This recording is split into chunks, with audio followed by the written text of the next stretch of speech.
Hi friends, welcome to ITI Gold technical channel में आपका स्वागत है। Daily current affairs, vacancies information, ITI से रिलेटेड वीडियो पाने के लिए हमारे चैनल को सब्सक्राइब कीजिए। सब्सक्राइब करने के बाद बेल आइकन को ऑन कीजिए ताकि मैं जो भी नया वीडियो बनाऊँ सबसे पहले आपके पास पहुँचे और आप उसे देखिए। यदि आपको बस सेशन आपको अच्छा लगता है, सेशंस कुछ जानकारी मिलती है तो इसे लाइक कीजिए और दोस्तों में शेयर कीजिए। शेयर जरूर कीजिएगा क्योंकि ये कॉम्पिटिशन की तैयारी करने वाले बच्चों के लिए बहुत ही इंपॉर्टेंट सेशन है। चलिए सेशन की ओर चलते हैं। यदि आप हमारे चैनल ITI गोल्ड टेक्निकल पर पहली बार आए हो तो इसे सब्सक्राइब कीजिए और अपने दोस्तों से भी जरूर करवाइएगा। आज हम पढ़ेंगे 5 मई 2021 से जितने भी इंपॉर्टेंट करंट अफेयर क्वेश्चन बनेंगे वह इस वीडियो में पढ़ेंगे और इस वीडियो की PDF फाइल की लिंक मैं इसी वीडियो के डिस्क्रिप्शन में दे दूंगा। वहाँ से जाकर उसे डाउनलोड कर लीजिए ताकि एग्जाम के टाइम पर आप आसानी से रिविज़न कर सकते हैं। तो आज का हमारा पहला क्वेश्चन है, हाल ही में अंतर्राष्ट्रीय अग्निशमन दिवस कब मनाया गया है? तो इस क्वेश्चन का राइट आंसर है ऑप्शन नंबर डी, 4 मई। प्रत्येक वर्ष 4 मई को अंतर्राष्ट्रीय स्तर पर अग्निशमन दिवस मनाया जाता है। सन 1999 से प्रत्येक वर्ष 4 मई को अंतर्राष्ट्रीय स्तर पर अग्निशमन दिवस मनाया जाता है और यह दिवस बलिदानों को पहचानने और सम्मानित करने के लिए मनाया जाता है जो अग्निशमकों द्वारा यह सुनिश्चित करने के लिए मनाते हैं कि उनके समुदाय और पर्यावरण यथासंभव सुरक्षित रहे। और 2 दिसंबर 1998 को ऑस्ट्रेलिया में एक बुश फायर यानी कि जो आग लग गई थी उसमें दुखद परिस्थितियों में 5 अग्निशामकों की मौत के बाद यह दिन की शुरुआत की गई थी। इस क्वेश्चन का right answer option number D. चलिए नेक्स्ट क्वेश्चन को चलते हैं। नेक्स्ट क्वेश्चन है, हाल ही में IOC के बिलीव इन स्पोर्ट्स अभियान के लिए एम्बेसडर कौन बने? तो इस क्वेश्चन का right answer option number C, A और बी दोनों, यानी कि PV सिंधु और मिशेल ली, इन दोनों को बिलीव इन स्पोर्ट्स अभियान के लिए एम्बेसडर बनाया गया है। यही है PV सिंधु और बिशेल ली जिनको अभी इसके लिए ब्रांड एम्बेसडर बनाया गया। बैडमिंटन वर्ल्ड फेडरेशन ने अभी घोषणा की है कि भारत की शटलर PV सिंधु और कनाडा की मिशेल ली को प्रतियोगिता में हेरफेर को रोकने के उद्देश्य से अंतर्राष्ट्रीय ओलंपिक समिति IOC के बिलीव इन स्पोर्ट अभियान के लिए एथलीट एम्बेसडर के रूप में नामित किया गया है। अब बात कर लेते हैं IOC की। तो IOC का मुख्यालय है लॉजेन, स्विट्जरलैंड में और इसके प्रेजेंट टाइम पर अध्यक्ष है थॉमस बाच। कौन है? थॉमस बाच। और इसकी स्थापना की गई थी 23 जून 1894 को। कहाँ पर? फ्रांस की राजधानी पेरिस में। तो इस क्वेश्चन का राइट आंसर है ऑप्शन नंबर सी, इसका राइट आंसर है। चलिए नेक्स्ट क्वेश्चन को चलते हैं। नेक्स्ट क्वेश्चन है, हाल ही में भारत और कौन सा देश 2+2 मंत्री स्तरीय संवाद की स्थापना की है? तो इस क्वेश्चन का राइट आंसर है ऑप्शन नंबर बी, रूस। भारत और रूस ने 2+2 मंत्री स्तरीय संवाद की स्थापना की। इसमें भारत के 2 मंत्री रहेंगे और रूस के 2 मंत्री रहेंगे। यह पिछली बार हुआ था भारत और अमेरिका के मध्य और इस बार हुई है यह भारत और रूस के मध्य। भारत और रूस दोनों देशों के मध्य विदेश और रक्षा मंत्री स्तर पर 2+2 मंत्री स्तरीय संवाद स्थापित करने पर सहमत हुए और यह रूस चौथा देश और पहला गैर क्वाड सदस्य है जिसके साथ भारत ने 2+2 मंत्री स्तरीय संवाद तंत्र स्थापित किया। और भारत का अमेरिका, जापान और ऑस्ट्रेलिया के साथ ऐसा तंत्र हो चुका है और इससे भारत और रूस के बीच द्विपक्षीय जो राजनीतिक साझेदारी है उनको बढ़ावा मिलेगा और आपसी संबंध मजबूत होंगे। रूस की राजधानी है मॉस्को और यहाँ पर राष्ट्रपति है व्लादिमीर पुतिन और यहाँ मुद्रा चलती है रूबल। क्या है यहाँ की मुद्रा? रूबल यहाँ की मुद्रा है। तो इस क्वेश्चन का right answer option number B. चलिए नेक्स्ट क्वेश्चन की ओर चलते हैं। नेक्स्ट क्वेश्चन है, हाल ही में तीसरी सबसे बड़ी भारतीय IT कंपनी कौन सी बनी? तो इस क्वेश्चन का right answer option number B, Wipro company अभी भारत की तीसरी सबसे बड़ी भारतीय IT यानी कि इंफॉर्मेशन टेक्नोलॉजी वाली कंपनी बनी है और यह HCL को इसने अभी पीछे छोड़ा है। किसे? HCL टेक्नोलॉजी कंपनी को।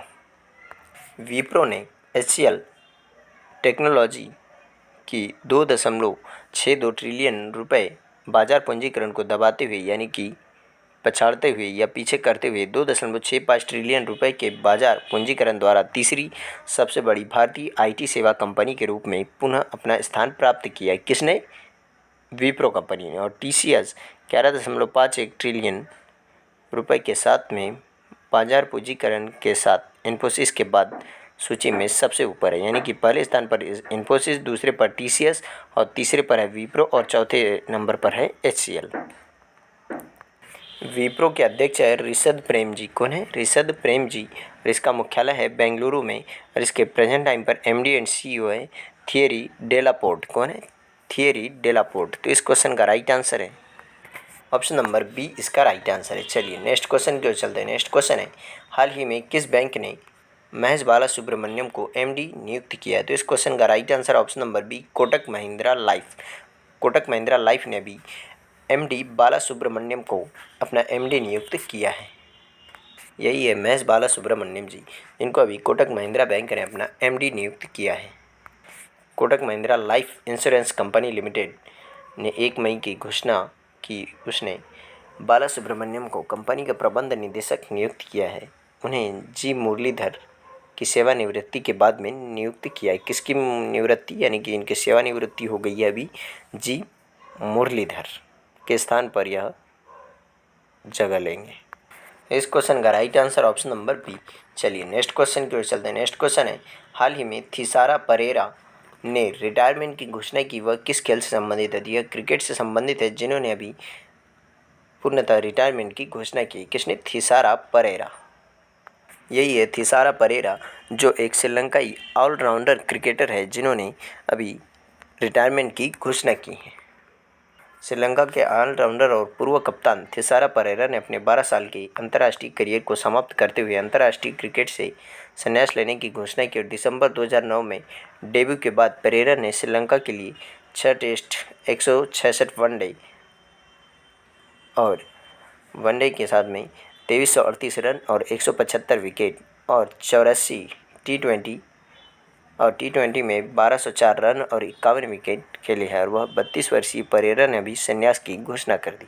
इस क्वेश्चन का right answer option number B. चलिए नेक्स्ट क्वेश्चन की ओर चलते हैं। नेक्स्ट क्वेश्चन है, हाल ही में पुर्तगाली ग्रैंड प्रिक्स किसने जीता है? तो इस क्वेश्चन का राइट आंसर है ऑप्शन नंबर ए, लुइस हैमिल्टन।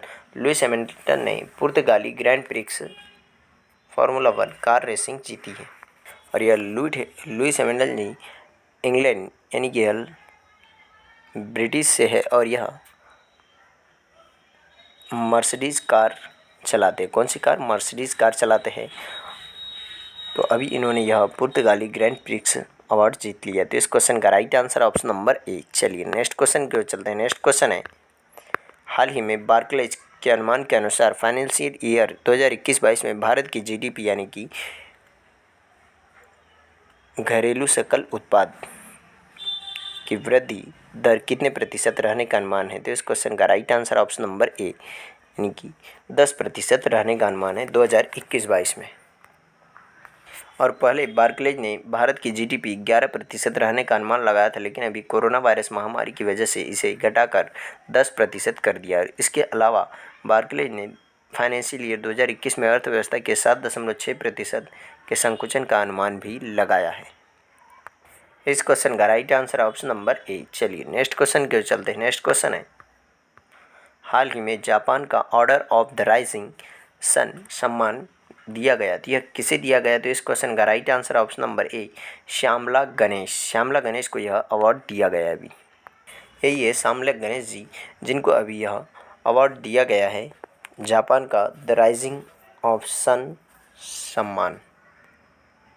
जापानी सरकार ने हाल ही में बेंगलुरु स्थित जापानी शिक्षिका श्यामला गणेश को ऑर्डर ऑफ राइजिंग सन से सम्मानित किया है और वह सेप्टुजेनेरियन संस्थान में एक जापानी शिक्षक है और आरटी नगर बेंगलोर में इकेबाना के ओहरा स्कूल में भी वह कार्यरत है और उन्होंने 38 साल पहले स्थापना के बाद से सैकड़ों से अधिक छात्रों को पढ़ाया और इकेबाना जापानी फूलों की व्यवस्था की एक कला है।